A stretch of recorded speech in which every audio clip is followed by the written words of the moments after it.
Heath was somebody I'd met with over the years for different roles. Indeed, I'd met him for Batman at the same time as I met, every actor in town. He explained why he didn't want to do something like that. He was very polite about it, but very clear.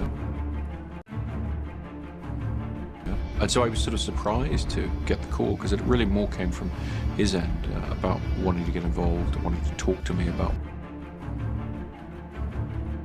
what we would be doing.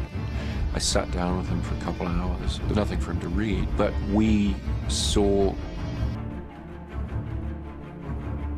absolutely eye to eye on the bigger picture idea of who this guy was going to be. We talked about common reference points. We talked about Malcolm McDowell's performance of Clockwork Orange in the film. We talked about Clockwork Orange, the book, and who Alex is in the book is kind of different. We looked at paintings by Francis Bacon for visual reference. We looked at all kinds of things, talked about all kinds of different philosophical ideas behind the Joker and anarchy and chaos and what he would represent. And Heath was just ready to do it. He was ready to do something that big. I'll settle for a loved one. So after that first meeting, it was very clear to me that it was going to be an incredibly exciting road to go down. You remind me of my father. I hated my father. So yeah,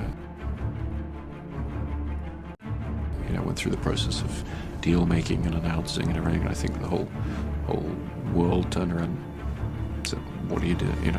Heath Ledger, Joker. It didn't make any sense to people at all. We didn't want to have that moment on Heath where we just sort of, made him dress up as the Joker and suddenly he's the Joker. That would have felt very artificial.